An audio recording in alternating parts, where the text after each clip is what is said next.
গল্প শোনার আগে একটি অনুরোধ, প্লিজ ফ্যালনকে সাবস্ক্রাইব করে পাশে থাকা বেল আইকনটি অন করে দিন, যেন প্রতিটি গল্প সবার আগে পৌঁছে যায় আপনার কাছে।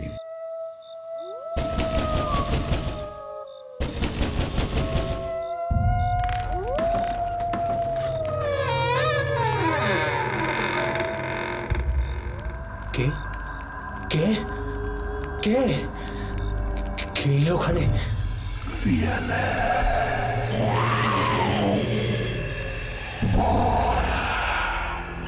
যেখানে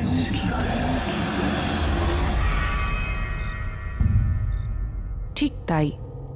আর আজকে আপনাদের ভয়ের রাজ্য থেকে ঘুরিয়ে নিয়ে আসবে লেখক সজীব মাহমুদ নীলের লেখা তারানাথ ফ্যান ফিকশন গল্প শ্মশানের আতঙ্ক। গল্প পাঠে শুভ, তারানাথ তান্ত্রিকের ভূমিকায় বুবাই সাহা, অন্যান্য চরিত্রে দীপঙ্কর দেব, রূপঙ্কর এবং শুভ। গল্পের সূত্রধার আমি শিউলি। তাহলে শোনা যাক।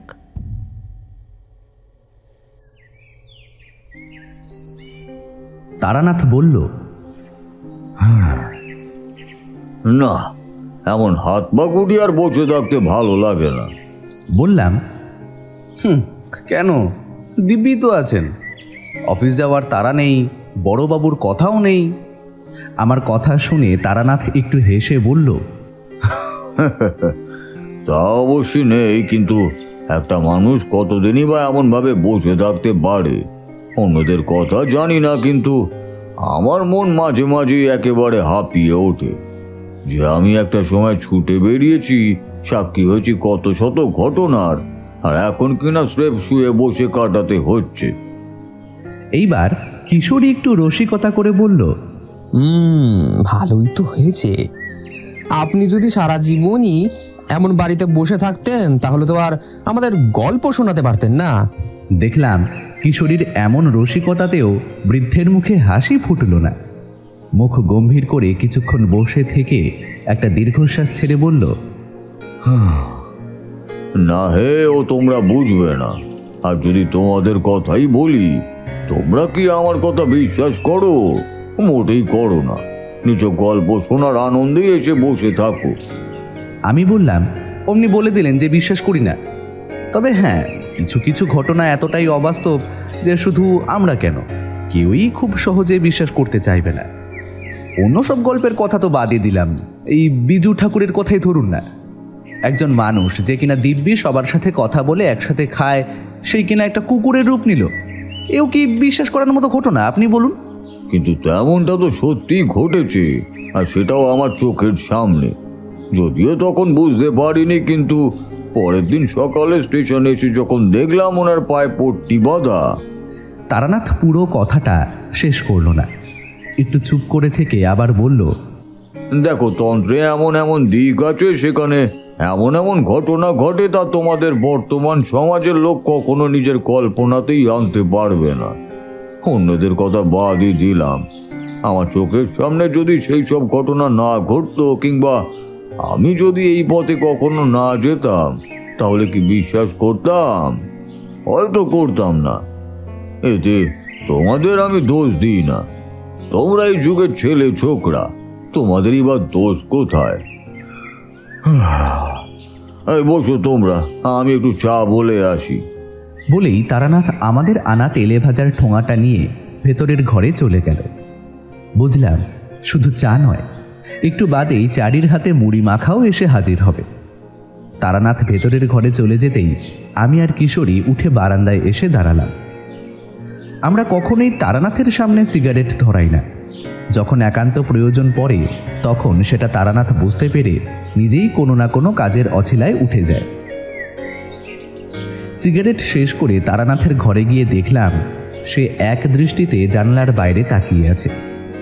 আকাশ বেশ পরিষ্কার, কেবল কয়েকটা রুমালের মতো কালো মেঘ ঘুরে বেড়াচ্ছে। তারানাথ সেদিকে তাকিয়েই বলল, আজকে বোধহয় তোমাদের ফিরতে বেশ দেরি হবে।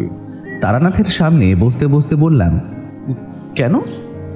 দেখছো না আকাশের অবস্থা? এই বৃষ্টি একবার ধরলে খুব সহজে ছাড়বে না। এই ছাতা এনেছো তো? আমি আর কিশোরী দুইজন মুখ চাওয়াচাওয়ি করলাম।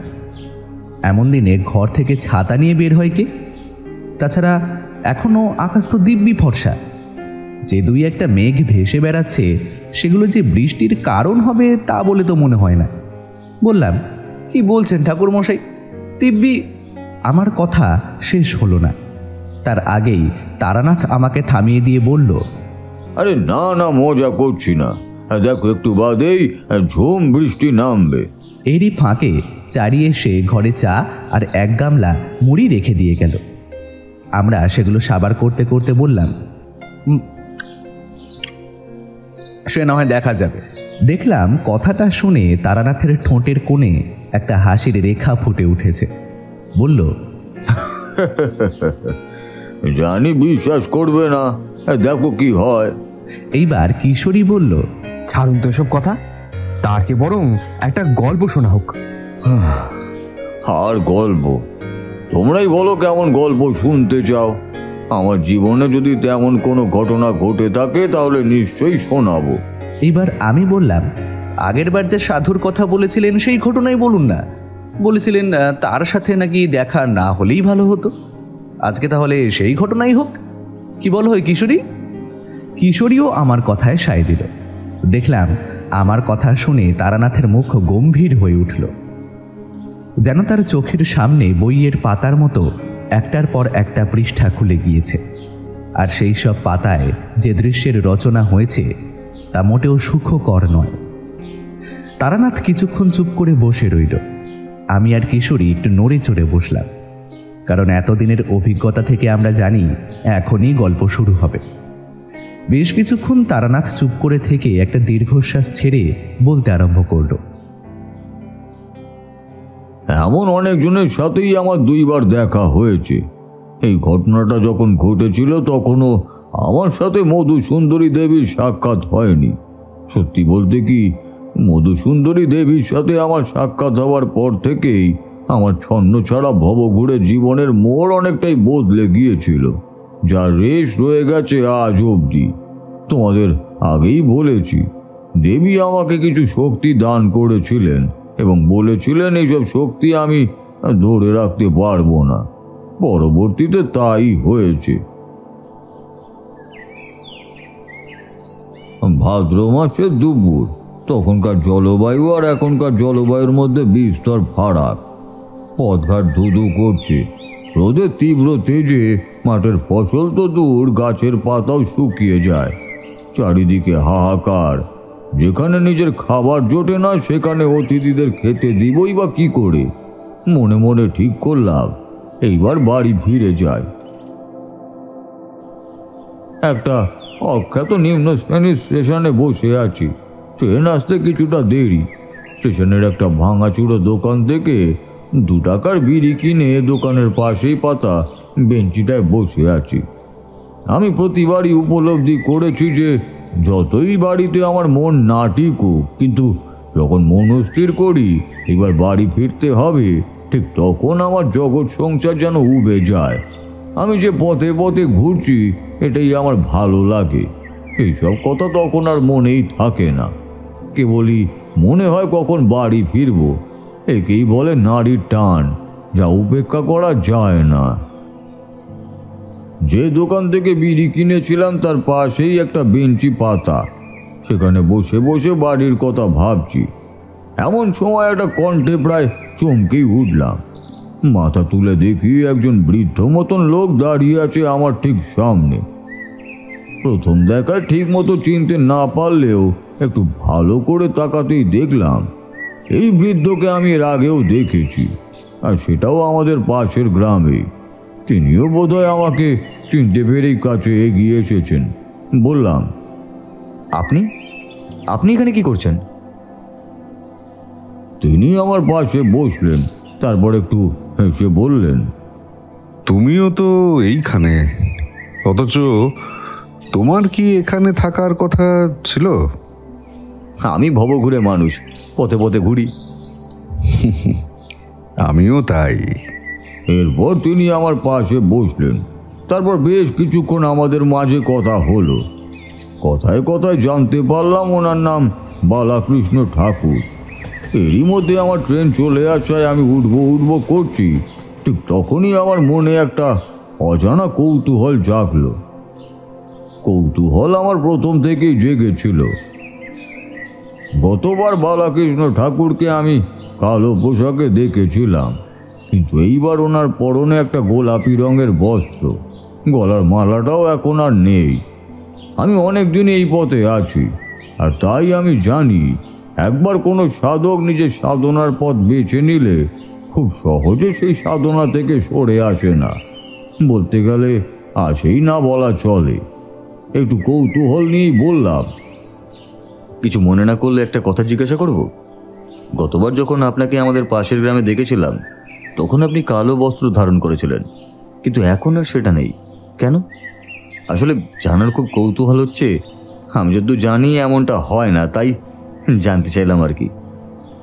প্রশ্নটা শুনে বালাকৃষ্ণ ঠাকুর আমার দিকে তাকালেন, তারপর মৃদু হেসে বললেন, তখন যে সাধনার জন্য কালো বস্ত্র ধারণ করেছিলাম সেই সাধনায় আমি সিদ্ধি লাভ করেছি। এতক্ষণ আমার মনে কেবল কৌতূহলই ছিল, এবার সেই কৌতূহলের বদলে অবাক হলাম, কারণ সাধক এক সাধনায় খুব সহজে সিদ্ধি লাভ করতে পারে না, আর যে পারে সে বাকিটা জীবন সেই পথেই থেকে যায়। তাই বললাম, কোন সাধনা? হ্যাঁ, সে অনেক কথা। তোমার তো এখন উঠতেই হবে, ট্রেন চলে এসেছে। কথাটা শুনে আমি স্টেশনের লাইনের উপরে দাঁড়িয়ে থাকা ট্রেনটার দিকে তাকালাম। একটু আগেই যার অপেক্ষাতে আমার মন চঞ্চল হয়ে উঠেছিল, এখন সেটাকে দেখে একটু যেন বিরক্তই হলাম।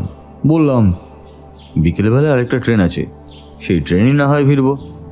বালাকৃষ্ণ ঠাকুর আমার কথা শুনে একটু হাসলেন, তারপর বললেন, বেশ বেশ। বলেই তিনি একটু চুপ থেকে আবার বলতে শুরু করলেন, গতবার আমাদের যখন সাক্ষাৎ হয়েছিল তখন আমি কাসুন্ডী তন্ত্রের সাধনা করছিলাম, আর সেই ঘটনার কিছুদিন পর সিদ্ধি লাভও করেছি।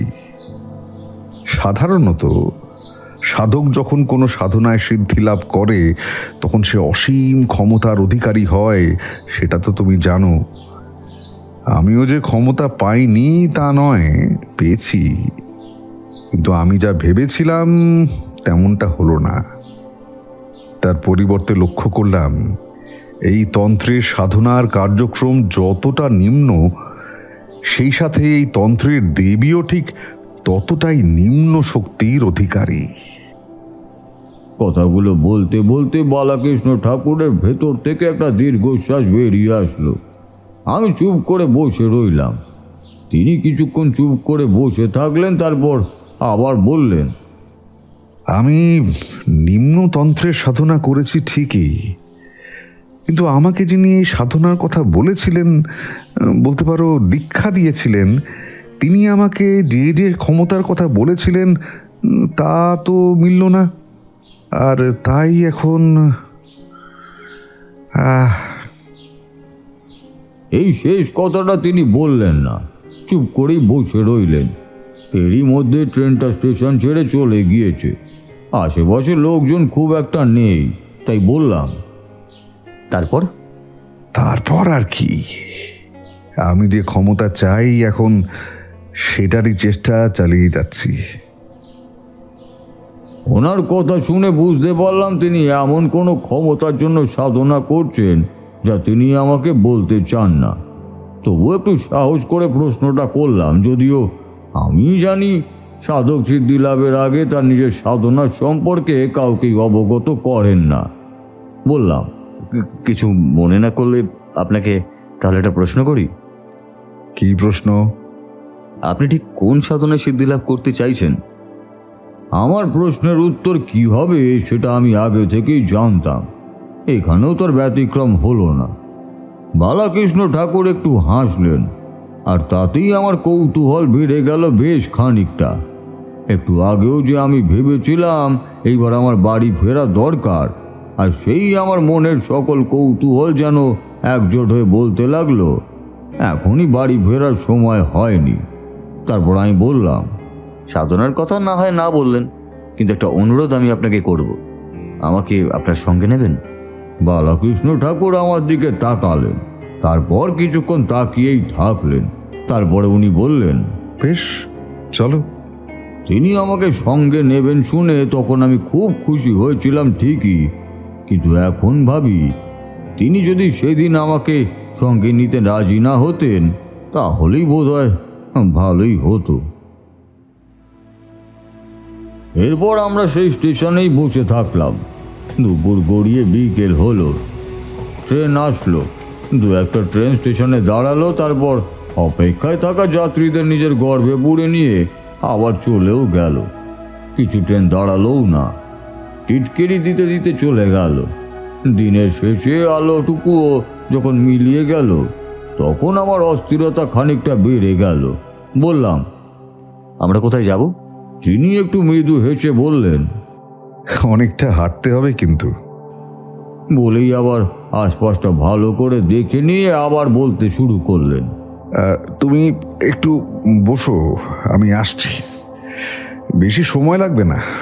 এই বলে তিনি চলে গেলেন। আমি বসে রইলাম একা। আধ ঘন্টা বাদে বালাকৃষ্ণ ঠাকুর যখন ফিরে আসলেন তখন লক্ষ্য করলাম ওনার কাঁধের ঝোলাটা খানিক ভারী হয়ে উঠেছে। হয়তো কিছু কিনতেই গিয়েছিলেন। বললেন, পাশেই একটা বাজার আছে, কিছু জিনিস কেনার জন্যই এখানে এসেছিলাম, কিন্তু তখন দোকান বন্ধ ছিল। একজনের মুখে শুনেছিলাম সন্ধ্যায় আসবে, তাই এতক্ষণ অপেক্ষা করছিলাম। তখন যদি দোকান খোলা থাকতো তাহলে হয়তো তোমার সাথে আমার দেখা হতো না। চলো চলো, অনেকটা পথ যেতে হবে যে।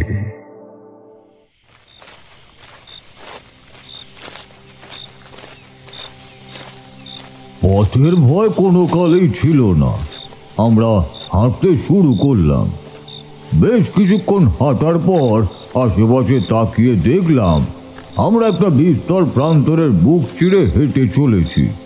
আশেপাশে লোকালয় তো দূরের কথা, মাঝে মাঝে মাঠের মাঝখানে দুইটা বড় বড় গাছ দৈত্যের মতো দাঁড়িয়ে থাকা ছাড়া আর কিছুই চোখে পড়ল না।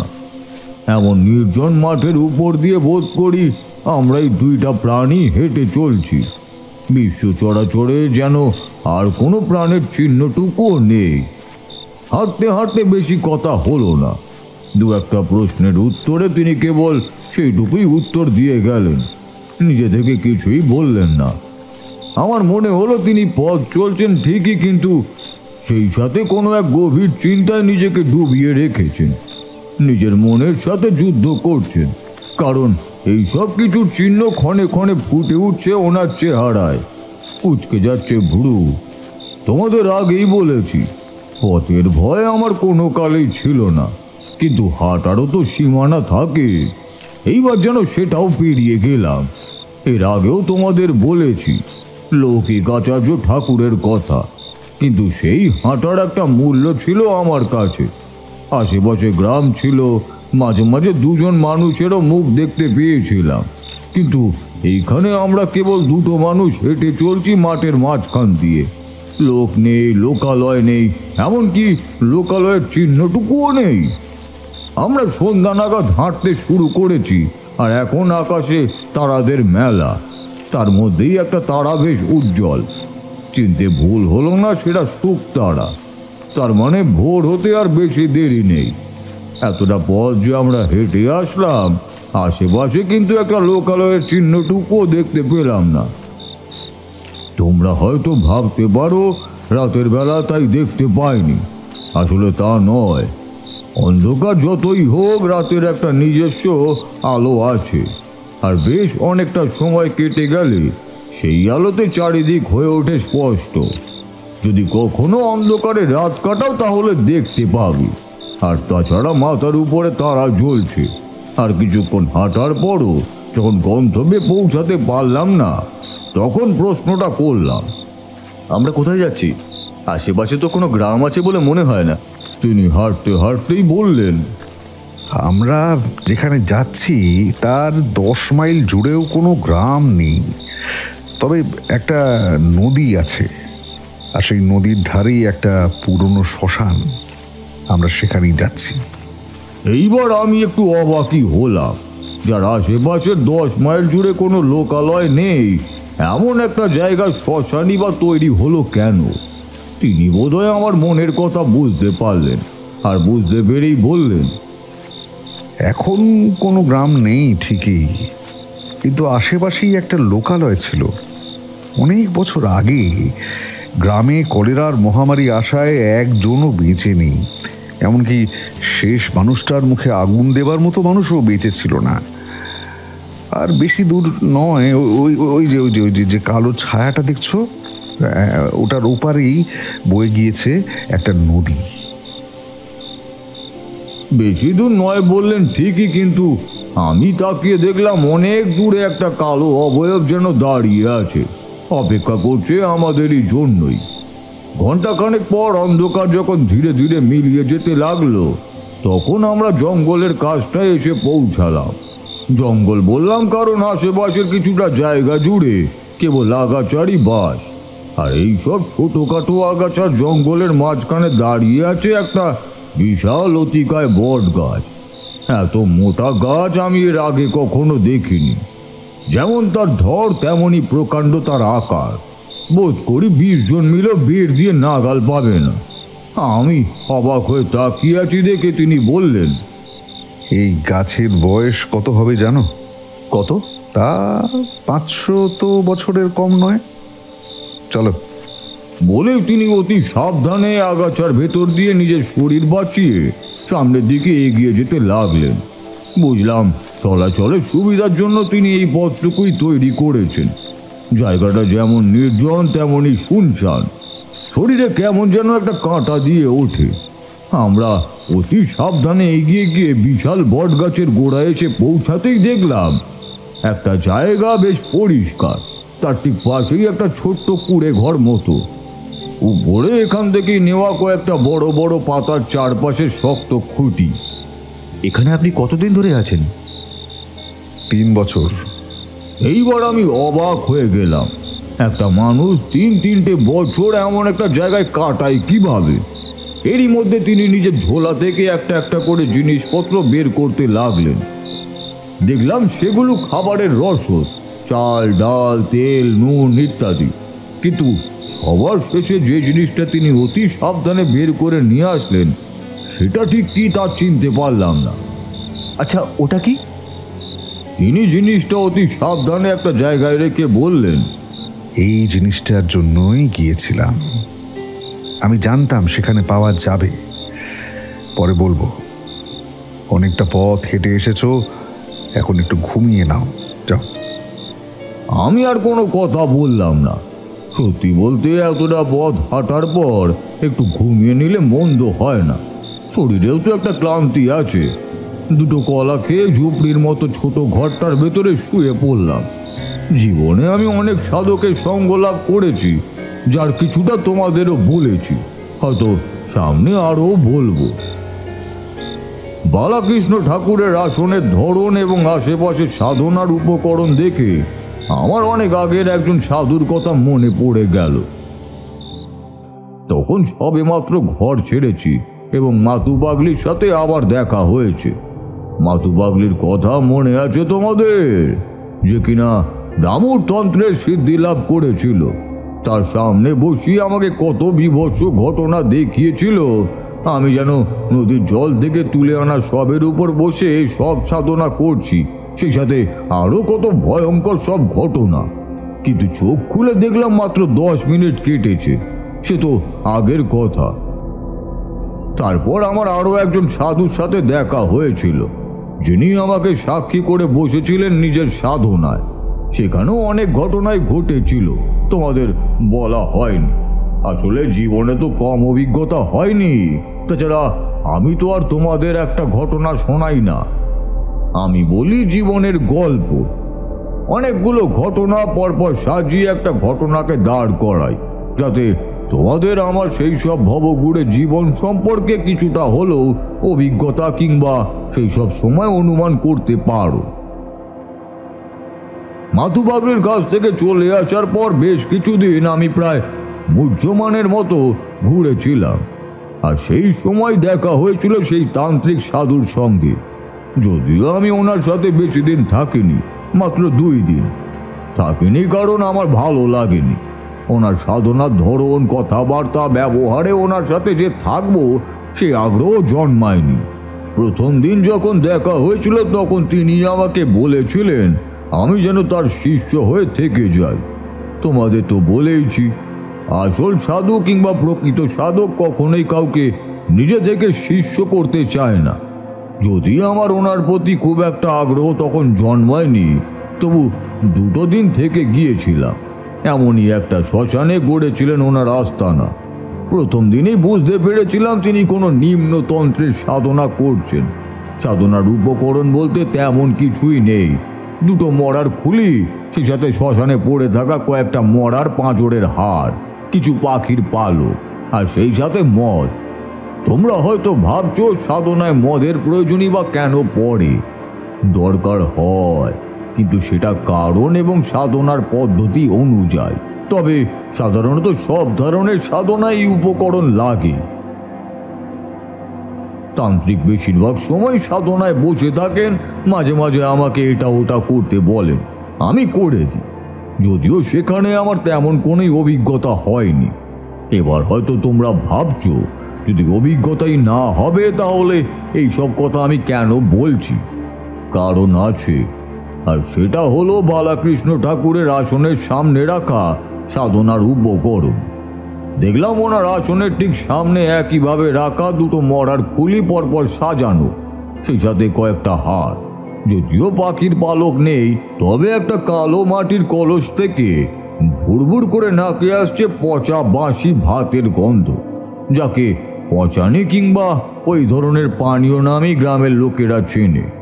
এই মদ তৈরি করতে প্রথমে কয়েকদিন বাসি ভাত জলের মধ্যে চুবিয়ে রাখতে হয়, সাথে অবশ্য আরও কিছু উপকরণ দিতে হয়।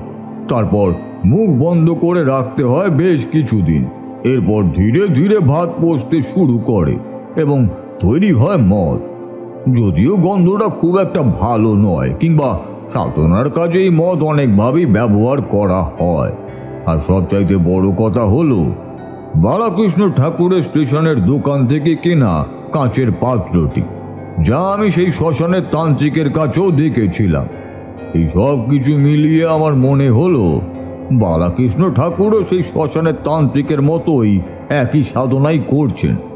আমার একবার মনে হলো যিনি একটা সাধনায় সিদ্ধি লাভ করেছেন তিনি কি করে আবারও এই একইভাবে নিম্নতন্ত্রের সাধনা করবেন। কখন যে ঘুমিয়ে পড়েছি বুঝতে পারিনি।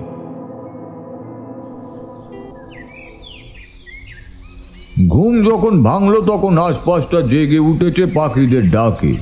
কত রকম সে ডাক, যা তোমরা এই কলকাতা শহরে কোনোদিনও শুনতে পাবে না।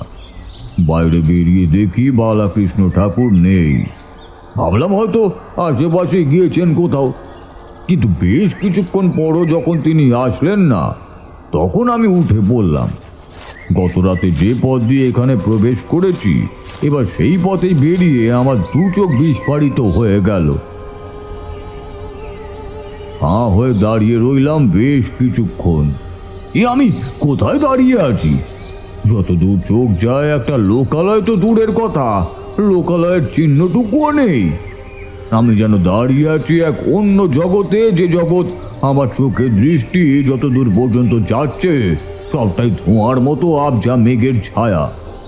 বালাকৃষ্ণ ঠাকুরের বলা কথাটা মনে পড়ে গেল। তিনি এখানে 3 বছর ধরে আছেন, আর এই কথা মনে পড়তেই আমার বুকের ভেতরটা ধড়াস করে উঠল। যে মানুষ লোকালয় থেকে এত দূরে 3-3টে বছর থাকতে পারে, তার সাধনা আর 10টা সাধকের মতো নয়। তাহলে কি এমন সাধনায় মগ্ন তিনি? এই প্রথম আমার মনে হলো ওনার সাথে আমার এখানে আসা ঠিক হয়নি, একেবারেই ঠিক হয়নি। ঘুম ভেঙেছে? আমি অবাক আর বিস্ফারিত চোখে তাকিয়ে আছি দূরের মিলিয়ে যাওয়া সাদা ধোঁয়ার দিকে। ঠিক এমন সময় পিছন থেকে একটা গম্ভীর কণ্ঠস্বরে চমকে পিছন ফিরে তাকালাম। তাকাতেই দেখলাম বালাকৃষ্ণ ঠাকুর দাঁড়িয়ে আছে আমার একটু দূরে, হাতে বেশ কিছু শেকড় বাকড় আর কাঠ। বুঝলাম তিনি এইসব সংগ্রহ করার জন্যই গিয়েছিলেন। তিনি আমার দিকে এগিয়ে এসে বললেন, ঘুম ভালো হয়েছে? আমি মাথা নাড়লাম। তিনি আবার বললেন, চলো, কিছু কাজ আছে। আমি একটা কথাও না বলে ওনার পেছন পেছন হাঁটতে শুরু করলাম সরু পথটা দিয়ে। জায়গাটা এমনিতেই লোকালয় থেকে বিচ্ছিন্ন, আর জঙ্গলের ভেতরে আসতেই মনে হলো শুধু লোকালয় নয়, আমাদের এই লৌকিক জগৎ থেকেই অনেকটা দূরে এসে পৌঁছালাম, যা গত রাতে আমার একবারও মনে হয়নি। তিনি হাতে ধরে থাকা কাঠ আর শেকড় বাকড়গুলো আসনের পাশে রাখলেন, তারপর আবারও আমার দিকে তাকিয়ে বললেন, তুমি যেখানে দাঁড়িয়েছিলে তার পাশেই নদীর একটা ঘাট আছে, এগুলো নাও আর সেখানে গিয়ে দাঁড়িয়ে থাকো। যদি কিছু দেখতে পাও তাহলে আমাকে সেখান থেকেই ডেকো। বলেই তিনি একটা ময়লা একপাশে পড়ে থাকা লাল কাপড় এগিয়ে দিলেন। আমি মন্ত্রমুগ্ধের মতো সেটা নিলাম। দেখলাম তিনি লতা পাতা দিয়ে তৈরি আসনের মতো জায়গাটায় বসে পড়লেন। একটু আগে নিয়ে আসা শুকনো কাঠগুলো সাজালেন, তারপর আগুন জ্বালিয়ে দিলেন। আমি অনেক দিন ধরে এই পথের পথিক, তাই আমি জানি সাধনার কাজ শুরু হয় রাতের দিকে, কিন্তু এই দিনে তিনি ঠিক কেমন সাধনায় নিজেকে সঁপে দিলেন তা ঠিক বুঝে উঠতে পারলাম না।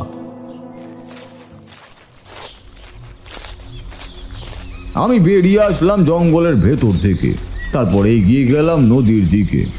দেখলাম নদীটা জঙ্গলের ধার ঘেঁষেই বয়ে গিয়েছে, স্রোত নেই, কিন্তু এমন একটা ছোট স্রোতহীন নদীতে ঠিক কোন বস্তুই আসবে আর আমাকে তিনি কোন বস্তুর আসার অপেক্ষায় দাঁড়িয়ে থাকতে বললেন তা ঠিক বুঝতে পারলাম না। আমি এক দৃষ্টিতে তাকিয়ে আছি নদীর জলের দিকে। জল শান্ত, এইভাবে কতক্ষণ দাঁড়িয়েছিলাম জানি না। হঠাৎ মাথার উপর একটা তীক্ষ্ণ ডাক শুনে চমকে সেদিকেই তাকালাম। দেখলাম একটা বিশাল পাখি ডানা মেলে উড়ে যাচ্ছে মাথার উপর দিক দিয়ে। চিল। চারিদিক এতটাই নির্জন যে চিলের সেই তীক্ষ্ণ ডাকটাও আমার কাছে প্রেতের উল্লাস বলেই মনে হলো।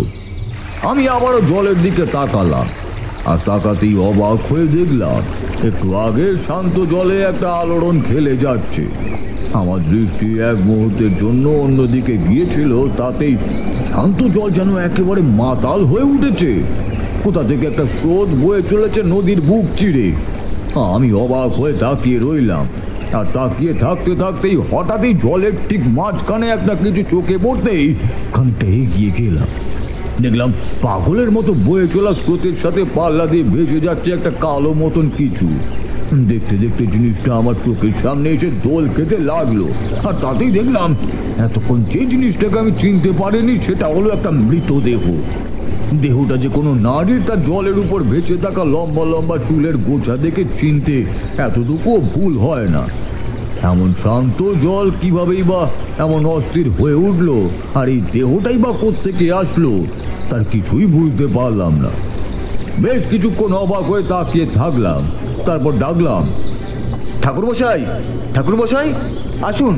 আমার একটা ডাকেই ওপাশ থেকে আরো একটা কণ্ঠস্বর ভেসে আসলো, দাঁড়িয়ে থাকো আর তাকিয়ে থাকো, চোখ ফেরাবে না। দাঁড়িয়ে থাকতে বলায় খুব বেশি অবাক হলাম না ঠিকই, কিন্তু তাকিয়ে থাকতে বলায় খানিকটা অবাকই হলাম। তার থেকে বেশি আশ্চর্য হলাম এটা শুনে যে তিনি আমাকে চোখ ফেরাতে নিষেধ করেছেন। কিন্তু কেন? আর সেই সাথে গত রাতে আমার ধারণাটা বদলে গেল। আমি ভেবেছিলাম বালাকৃষ্ণ ঠাকুরও বোধহয় সেই শ্মশানের তান্ত্রিকের মতোই সাধনা করছেন, কিন্তু এইবার আমার ধারণা বদলে গেল। তোমাদের তো বললাম আমি সেখানে দুদিন থেকেছিলাম, কিন্তু এমন ঘটনা ঘটতে দেখিনি। মিনিট খানেক আর তারপরই দেখলাম বালাকৃষ্ণ ঠাকুর যেন ছুটে আসছেন এই দিকেই। আমার নজর সেদিকে না গেলেই স্পষ্ট বুঝতাম তিনি হেঁটে নয়, আমার দিকে আসছেন দৌড়ে। কোথায় কোথায় কোথায়? হাঁপাতে হাঁপাতে প্রশ্নটা করলেন, আর তাতেই আমি হাতের ইশারায় দেখিয়ে দিলাম জলের উপর ভাসতে থাকা মৃতদেহটাকে। তিনি সেদিকে একবার তাকালেন, তারপর নেমে পড়লেন জলে। জল এখন অনেকটাই শান্ত, একটু আগের উন্মাদনা যেন মিলিয়ে গিয়েছে কোথায়। তিনি জলে নেমে ধীরে ধীরে মৃতদেহটাকে টেনে প্রথমে পাড়ে তুললেন, তারপর নিজের কাঁধে নিলেন। ভেবেছিলাম হয়তো আমাকে সাহায্য করতে বলবেন, কিন্তু বললেন না। দেহটাকে নিয়ে অতি কষ্টে এসে দাঁড়ালেন আমার পাশে। তারপর বললেন, চলো চলো চলো চলো। বলেই তিনি দেহটাকে নিয়ে হাঁটতে শুরু করলেন। আমিও পিছন পিছন গেলাম। মৃতদেহটা দেখে মনে হলো কোনো বছর 17-18 নববধূর মৃতদেহ। মুখ না দেখা গেলেও মেয়েটি যে বেশ সুন্দরী তা গায়ের রং দেখে বুঝতে পারলাম। জঙ্গলের ভেতরে এনে দেহটাকে অতি সাবধানে শুইয়ে দিলেন। তারপর বললেন, এখন কোনো প্রশ্ন করো না, সময় আসলে আমি তোমাকে সবটা বলবো।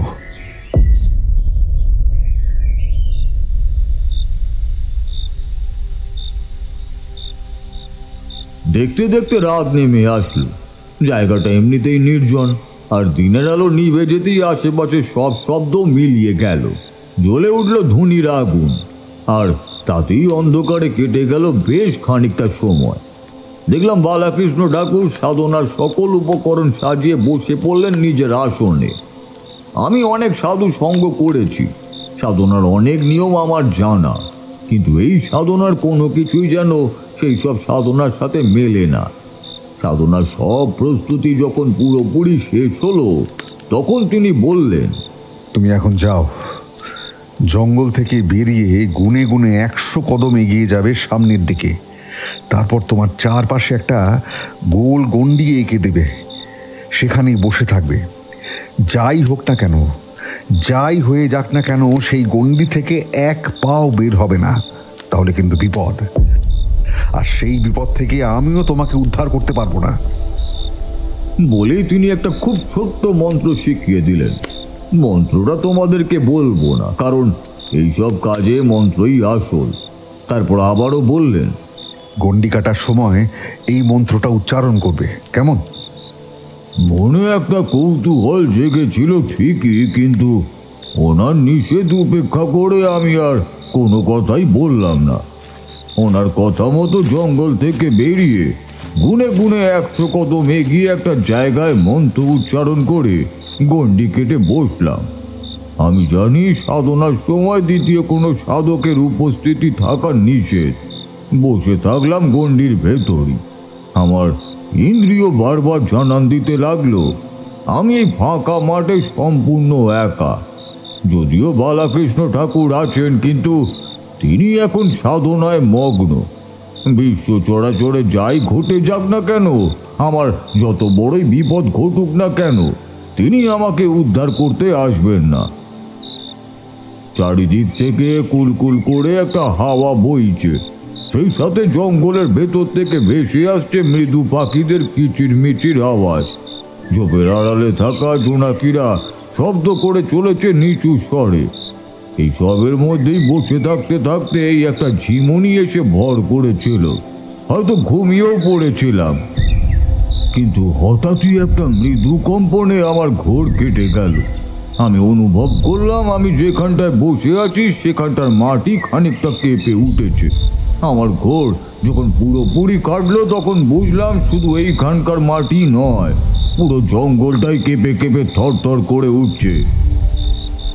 আমি এক দৃষ্টিতে তাকিয়ে রইলাম মাথা উঁচু করে দাঁড়িয়ে থাকা বিশাল বটগাছের মাথার দিকে।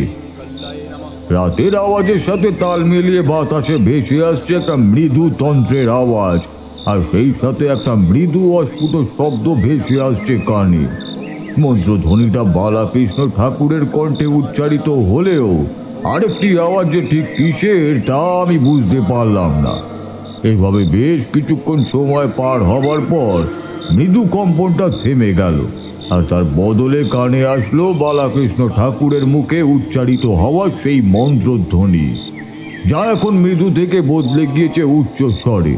মাঝে মাঝে নিশাচর পাখির ডাক, কাছে কুলে কোথাও বাসা বেঁধেছে শিয়ালের দল, রাতের শব্দ, সেই সাথে একটা মানুষের উচ্চ স্বরের মন্ত্রের আওয়াজ, সব মিলিয়ে লোকালয় থেকে একেবারে বিচ্ছিন্ন এই ধুধু প্রান্তরে তৈরি করেছে এক অন্যরকম জগতে, সৃষ্টি করেছে ভয়ঙ্কর পরিবেশের, যা সাক্ষী কেবল আমি।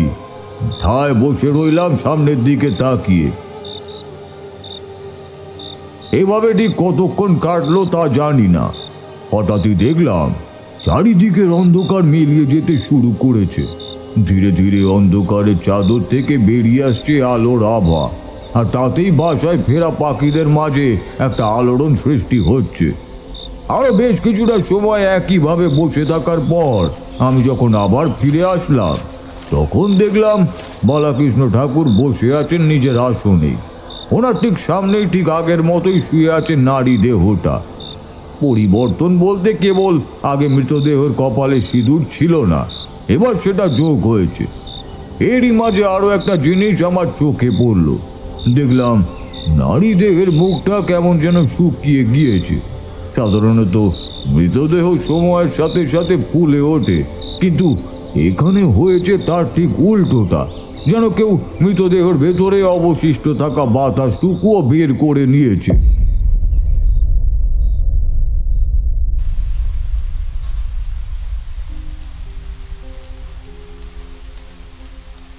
এতটুকু বলে তারানাথ থামল। তারপর সামনে রাখা পাসিং শোয়ের প্যাকেট থেকে একটা সিগারেট বের করে ধরিয়ে পরপর কয়েকটা টান দিয়ে ধোঁয়াগুলো কুণ্ডলির আকারে ছাড়তে ছাড়তে বলল,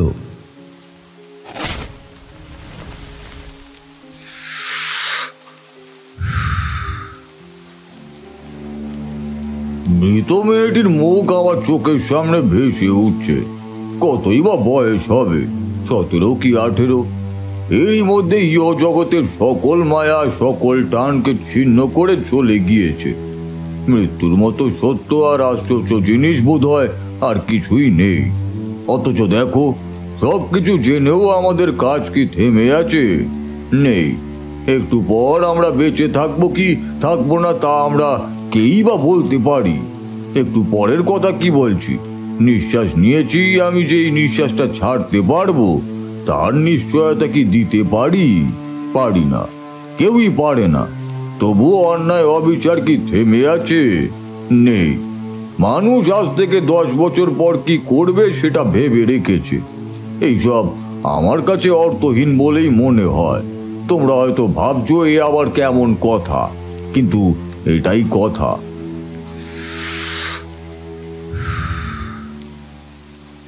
কথাগুলো একটানা বলে তারানাথ আবারও সিগারেটে টান দিল। এইবার কিশোরী বলল, তার মানে আপনি বলতে চাচ্ছেন পরিকল্পনা করা উচিত নয়? না, উচিত নয় বলিনি, অবশ্যই উচিত, কিন্তু সৎ পরিকল্পনা করা উচিত, সেটাই বললাম। আচ্ছা, সে না হয় করব। তারপর বলুন।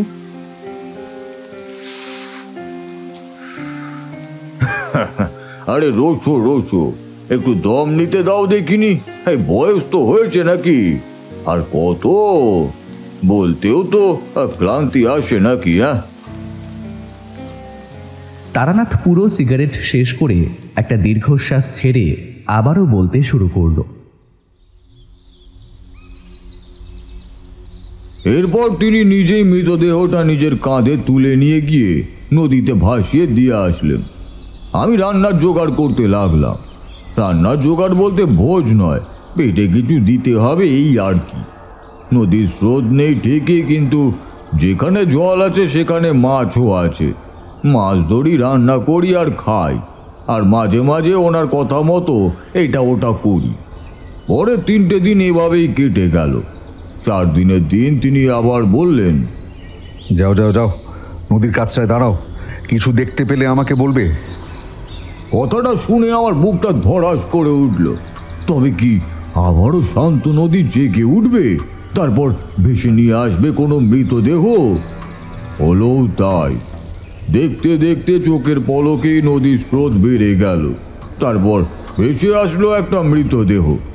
এই দেহটাও কোনো নারী, তবে বয়স 40-এর মতোই হবে। সেই রাতেও বালাকৃষ্ণ ঠাকুর সাধনায় বসলেন, আমি গণ্ডি কেটে বসে রইলাম। মাঝরাতে আবারও একভাবে কেঁপে উঠল মাটি। তবে এইবার আগের বারের তুলনায় একটু বেশি অনুভব করলাম কম্পনটা, আর সেই সাথে সাথেই একটা অস্ফুট আওয়াজ।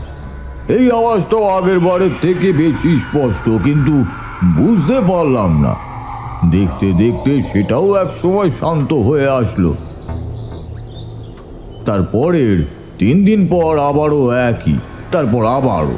শান্ত নদীর জল জেগে উঠল এবং ভাসিয়ে নিয়ে আসলো কোনো এক নারীর মৃতদেহকে। বালাকৃষ্ণ ঠাকুর সেই মৃতদেহ নিয়ে আসলেন নিজের আসনের সামনে এবং যথারীতি আসনে বসলেন। এরই ফাঁকে একটা জিনিস উপলব্ধি করলাম, যত দিন যায় মাটির কম্পন যেন ততই বাড়তে শুরু করেছে, আর সেই সাথে সেই অস্পষ্ট আওয়াজটা বদলাতে শুরু করেছে একটা আর্তনাদে। এতদিন আমি যে শব্দকে ঠিক চিনতে পারিনি সেটাই এবার চিৎকারের রূপ নিয়েছে। সেই চিৎকার একজনের নয়, বেশ কয়েকজনের। এভাবে 7 দিন 7 বার বালাকৃষ্ণ ঠাকুর সাধনায় বসেন আর আমি দূরে গণ্ডি কেটে বসে থাকি।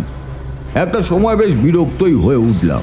তোমাদের আগেই বলেছি আমি এক জায়গায় বেশি দিন থাকি না, আর তাই যতদিন যেতে লাগলো আমার মন অস্থির হয়ে উঠল। আমার এই অস্থিরতার কারণ হয়তো তিনি বুঝতে পেরেই একদিন আমাকে ডেকে কাছে বসালেন। তারপর বললেন, বুঝতে পারছি আমার এইসব কাজ তোমার ভালো লাগছে না। না লাগারই কথা, কিন্তু আজই শেষ। কাল আমরা এখান থেকে চলে যাব। আমি যদি নাও যেতে পারি তাহলে তুমি চলে যেও। কেন, আপনি যাবেন না? প্রশ্নটা শুনে তিনি আমার দিকে তাকিয়ে একটু হাসলেন। এই হাসি সাধারণ কোনো হাসি নয়, এই হাসির পেছনে লুকিয়ে আছে আরো গভীর কিছু, যা আমি তখনও বুঝতে পারিনি। উনি বললেন, দেখা যাক। এইবার আমি এতদিন যে প্রশ্নটা করব করে ওনার নিষেধ থাকায় করিনি, সেটাই করলাম। কিছু মনে করবেন না, আপনি আসলে কোন তন্ত্রের সাধনা করছেন একটু বলবেন?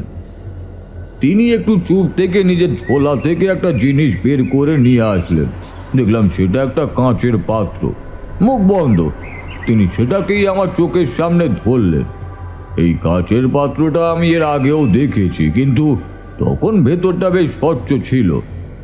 কিন্তু এখন আর তেমনটা নেই, ভেতরটা কালো হয়ে উঠেছে।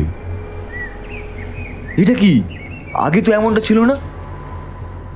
ছিল না কারণ আগে এর ভেতরে কিছুই ছিল না, কিন্তু এখন আছে। কি আছে এতে? যদি বলি আমি যেসব মৃতদেহের সাধনা করি তাদেরই আত্মা, তাহলে বিশ্বাস করবে? কথাটা শুনে আমার বুকের ভেতরটা কেঁপে উঠল। আমি জানি মৃত্যুর পরও মানুষের আত্মা মৃতদেহের আশেপাশে ঘোরাফেরা করে। কাঁপা কাঁপা কণ্ঠে বললাম, মৃতের আত্মা? হ্যাঁ, মৃতের আত্মা। মৃত্যুর পরেও আত্মা পুরোপুরি দেহ থেকে মুক্তি লাভ করে না। এখন তারা যদি দেখে তার মৃতদেহে সৎকার ঠিকভাবে হয়নি, বরং সে দেহ সাধক নিজের কাজে লাগিয়েছে, তাহলে নিশ্চয়ই মৃত আত্মারা ভালোভাবে নেবে না। কিন্তু সাধক যদি সাধনায় একবার সিদ্ধি লাভ করতে পারে তাহলে আর চিন্তা নেই। অনেকেই সাধনার পর দেহকে ভাসিয়ে দেয়, কিন্তু আমি সেই সব আত্মাকে নিজের কাছেই দেখেছি। তবে বেশি দিনের জন্য নয়, সাধনায় সিদ্ধি লাভ করার পর আমি নিজেই এই সব আত্মাকে মুক্ত করে দেব। এই কথাটা আমি এর আগেও একবার শুনেছি। আমি যখন বরাকার নদীর ধারে জীবনের প্রথম এবং শেষবারের মতো সব সাধনায় বসি এবং তোমাদের বলেছি সেইবারের মতো সাধনা ভালোভাবেই সম্পূর্ণ হয়েছিল। কিন্তু আমি যখন সেখান থেকে আসি তখন গুরু আমাকে এই কথাটিই বলেছিলেন এবং বেশ কড়াকড়ি সাবধানও করে দিয়েছিলেন, যদিও আমার মনে ছিল না। এবং তারপরের ঘটনা তো তোমাদের বলেইছি। সেই রাতে যদি স্বয়ং কাল ভৈরব আমাকে রক্ষা না করতেন তাহলে বোধহয় সেই রাতই হতো আমার শেষ রাত। আমি অবাক হয়ে তাকিয়ে থাকলাম কাঁচের পাত্রটির দিকে। তিনি আবার বললেন, আজ এই সাধনার শেষ দিন এসে উপস্থিত হয়েছে। তুমি আর একবার নদীর কাছে যাও আর দেখো, যদি কিছু দেখতে পাও তাহলে আমাকে ডেকো। চোখ ফেরাবে না, কিন্তু চোখ ফেরালে মৃতদেহ হারিয়ে যাবে। কারণ অবশ্য বুঝতে পারছো নিশ্চয়ই, যে নদীতে স্রোতই নেই সেখানে হঠাৎ কেন স্রোত ওঠে আর ভাসিয়ে নিয়ে আসে একটা করে মৃতদেহ? দেহগুলো কোনো না কোনো নদীতে ভাসতে থাকে, আর আমি নিজের ক্ষমতা বলেই সেটাকে এখানে নিয়ে আসি। এই ক্ষমতা আমি পেয়েছি কাসুন্ডী দেবীর কাছ থেকে, কিন্তু এতদিন ধরে সাথে কেউ ছিল না বলে এই সাধনা করতে পারিনি। যাও যাও যাও যাও, এবার যাও। আমি বেশ কিছুক্ষণ বসে রইলাম ওনার পাশে। একটা মানুষের ঠিক কতটা ক্ষমতা হলে এমন একটা কার্য সিদ্ধি করতে পারে বুঝতে পারলাম না। বললাম, কিন্তু আপনি কোন সাধনা করছেন সেটা তো বললেন না। বলবো, রাতে যখন তুমি এখান থেকে চলে যাবে তার আগেই বলবো। এখন যাও, সময় বেশি নেই হাতে। আমার 3 বছরের সাধনার শেষ রাত্রি আজকে, অনেক কাজ যে বাকি। এরপর আমি আর কোনো প্রশ্নই করলাম না, উঠে পড়লাম। এগিয়ে গেলাম সরু পায়ে হাঁটা পথের দিকে, যে পথ এখান থেকে চলে গিয়েছে জঙ্গলের বাইরে। বেশ কিছুক্ষণ নদীর ধারে দাঁড়িয়ে থাকার পর হঠাৎই আবার নদীর জল অশান্ত হয়ে উঠল, আর সেই সাথে একটা মৃতদেহ ভেসে আসতে লাগলো। আমি ঠিক যেখানে দাঁড়িয়েছিলাম সেখানেই একটা ডাক দিতেই বালাকৃষ্ণ ঠাকুর ছুটে আসলেন। তারপর প্রতিবারের মতো নিজেই নেমে গেলেন নদীর জলে। তারপর জল থেকে তুলে আনলেন দেহটা, পাড়ে উঠে বললেন, এই মৃতদেহ সাধক ছাড়া আর কারো স্পর্শ করা নিষেধ, আর তাই কষ্ট হলেও আমি নিজেই কাজটা করি।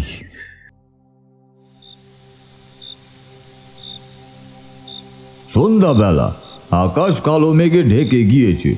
আজকের পরিবেশটা যেন অন্য দিনের তুলনায় বেশ আলাদা। চারিদিকে একেবারে থমথম করছে। বারবার আমার ষষ্ঠ ইন্দ্রিয় জানান দিচ্ছে কোনো অশুভ কিছু। রাতের বেলা বালাকৃষ্ণ ঠাকুর কিছু খেলেন না, বললেন, এই সাধনার আগে সাধকের কোনো কিছু খেতে মানা। তুমি যাও, খেয়ে নাও। বলেই তিনি দ্রুত হাত চালাতে লাগলেন। আমি একাই খেয়ে বসে রইলাম পাশে, দেখতে লাগলাম বালাকৃষ্ণ ঠাকুরের প্রতিটা কাজ। সাধনার সব উপকরণ সাজানো হয়ে গেলে তিনি এসে বসলেন আমার পাশে। পাশেই জ্বলছিল ধুনির আগুন। সেই আগুনের আলোতেই ওনার মুখটা আমার চোখে পড়ল। দেখলাম পুরো চেহারাটা কেমন যেন চকচক করছে, মুখটা হাসি হাসি। তোমাকে বলেছিলাম রাতে সবটা বলবো, এখন তবে বলি। কথাগুলো বলেই তিনি খানিকক্ষণ চুপ করে থাকলেন, মাথা নিচু। আমি অপেক্ষা করতে লাগলাম। তোমরা হয়তো ভাবতে পারো আমি শুধু গল্পই বলতে পারি, আসলে তেমনটা নয়। সবার আগে আমি খুব ভালো শুনতে পারি, আর সেটা যদি হয় কারো জীবনের ঘটনা তাহলে তো কোনো কথাই নেই। তিনি একটা দীর্ঘশ্বাস ছেড়ে আমার দিকে না তাকিয়েই বললেন, এই পথে আসার ইচ্ছে আমার কোনো কালেই ছিল না। আমি দিব্যি সংসারী মানুষ, সংসার, স্ত্রী, সন্তান, এই আমার জগৎ ছিল। আমার ছেলেটার যখন 3 বছর বয়স তখন কি এক অসুখ এসে বাঁধল শরীরে। অর্থের অভাব কোনো কালেই ছিল না, যে যা বলেছে তাই করেছি। বড় বড় কবিরাজ থেকে শুরু করে ডাক্তার, বাদ রাখিনি কিছুই। কিন্তু কিছুতেই কিছু হলো না। হবে কিভাবে? কেউ তো রোগ ধরতেই পারল না। ছেলেটা মারা গেল 3 মাসের মাথায়। ছেলে হারানোর শোক আমি নিজে সামলে উঠতে পারলাম ঠিকই, কিন্তু বউটা আমার পারল না। প্রথমে বিছানা নিল, তারপর সেও চলে গেল। কয়েক মাস আগেও যার দুনিয়ায় বেঁচে থাকার অর্থ ছিল, কারণ ছিল, কয়েক মাসের ব্যবধানে সবকিছু যেন কেমন অর্থহীন হয়ে উঠল। আর তখনই একটা কথা আমার কানে আসলো, আর সেটা হলো তন্ত্রের অনেক দিক নাকি আছে, যার ফলে মানুষ হয়ে ওঠে অদম্য শক্তির অধিকারী। তার কাছে তখন আর অসাধ্য বলতে কিছুই থাকে না। সেই দিনই মনে মনে ঠিক করলাম, নিজের সংসার বাঁচাতে পারিনি, সুখের জীবনকে রক্ষা করতে পারিনি, ছেলে আর বউকে তুলে দিতে হয়েছে চিতায়, কিন্তু আর যেন এমনটা কারো না হয়। নিজের বউ ছেলের জীবন ফিরিয়ে দিতে পারবো না ঠিকই, কিন্তু অন্যদের তো সাহায্য করতে পারবো। এরপর বেরিয়ে পড়ি পথে। আমার কার্যসিদ্ধিও ঘটে। তন্ত্র আর শেকড়ের গুণে এমন কোনো রোগ নেই যা আমি সারাতে পারি না, কিন্তু কেবল একটি মাত্র বিষয়ে আমার হাত নেই, আর সেটা হলো মৃত্যু। দিন যত যায় ততই মৃত্যুর চিন্তা আমাকে বিভোর করে তোলে। মনে হয় এখন তো সবার সাহায্য করছি, কিন্তু যখন থাকবো না তখন চিন্তা করি, যদি এটাকেও ঠেকিয়ে রাখা যায়। তুমি হয়তো ভাবছো কি সব পাগলের প্রলাপ বকছি, কিন্তু না, পাগলের প্রলাপ নয়। যদি তাই হতো তাহলে আমার আয়ু বারবার বাড়িয়ে দিতে পারতাম না।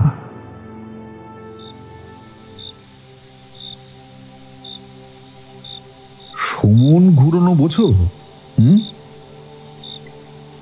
প্রশ্নটা করেই তিনি আমার মুখের দিকে তাকালেন। বললাম, সুমন ঘুরানো কি?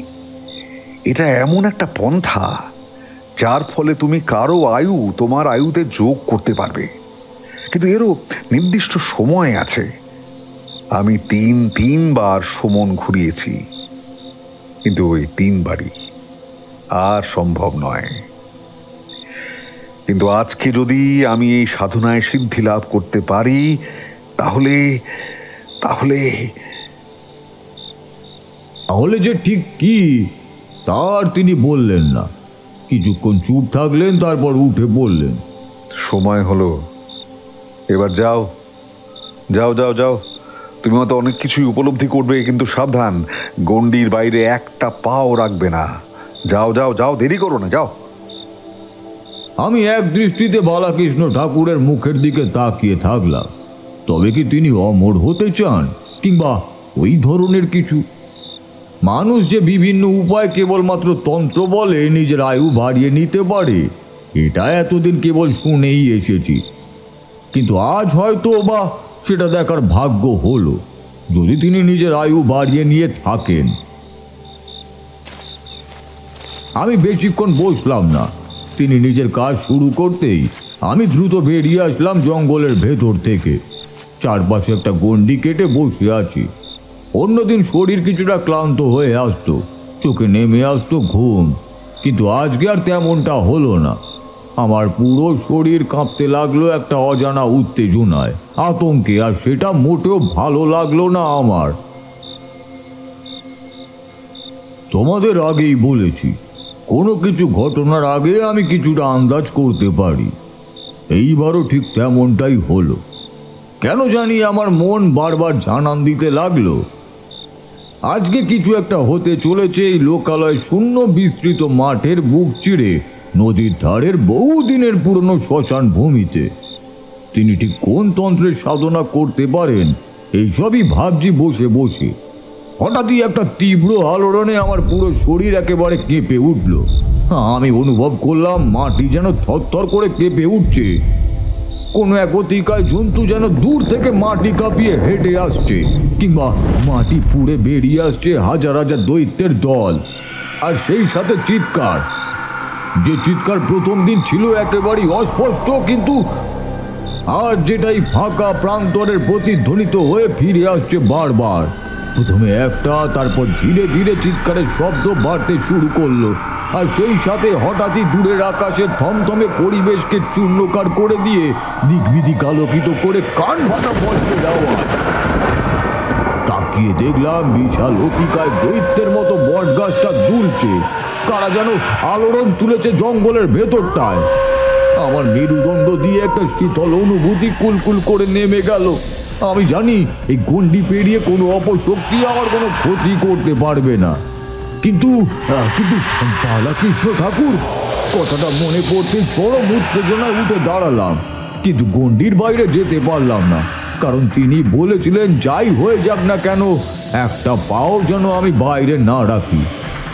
হঠাৎই ফাঁকা মাঠ সকল নির্জনতা ছিন্ন ভিন্ন করে আলোড়িত হতে লাগলো, সেই সাথে পর পর পাশাপাশি একটা বজ্রের আওয়াজ।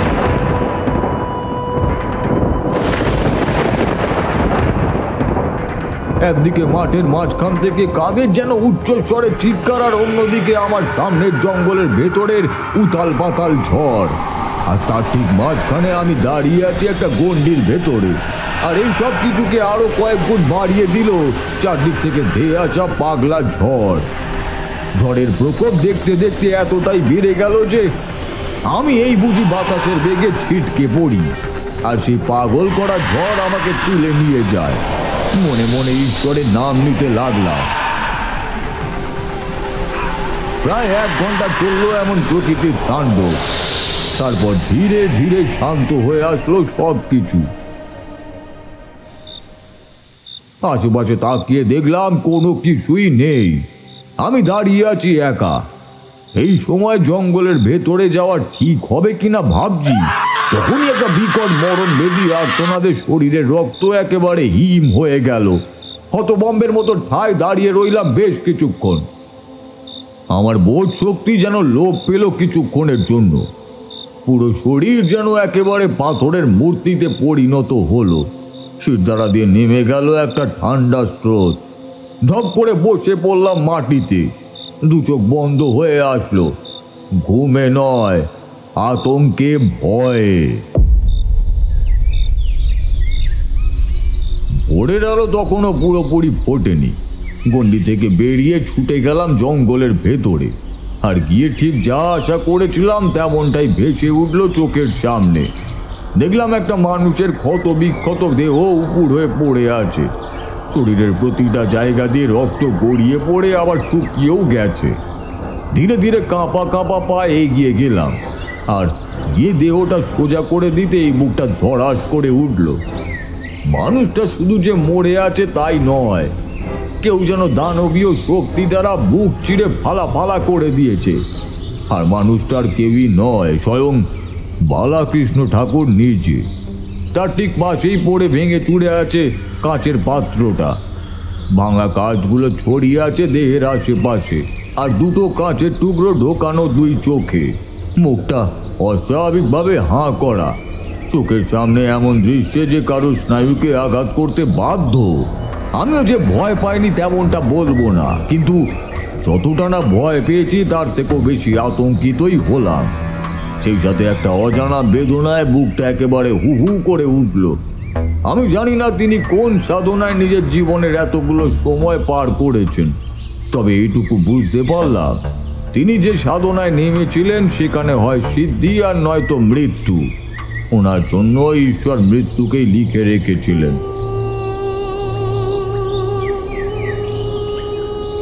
মৃতদেহ থেকে একটু দূরে বসে রইলাম বেশ কিছুক্ষণ।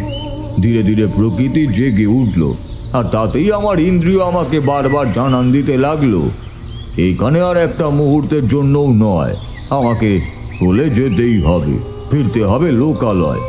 কারণ এই বিস্তৃত প্রান্তরে আমি একা, আর কেউই নেই।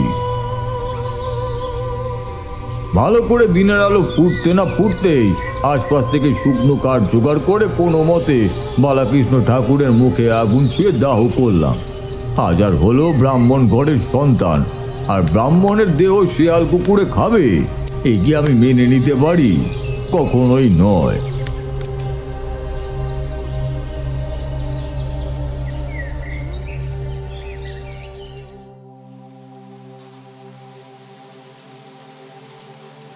কথাগুলো বলতে বলতে তারানাথের কণ্ঠ খানিক বুঝে আসলো।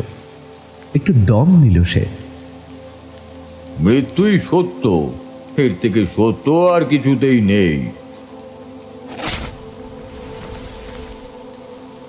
তারানাথ আরেকটা সিগারেট ধরালো। আমি আর কিশোরী চুপ করে বসে রইলাম। দেখলাম কিশোরীর মুখ গম্ভীর। অন্যদিন সে কিছু বলার চেষ্টা করলেও আজ আর তার কোনো লক্ষণ দেখতে পেলাম না। তারানাথের দৃষ্টি জানালার বাইরে। বৃষ্টি পুরোপুরি কমে আসেনি, তবুও এইবার উঠতেই হয়।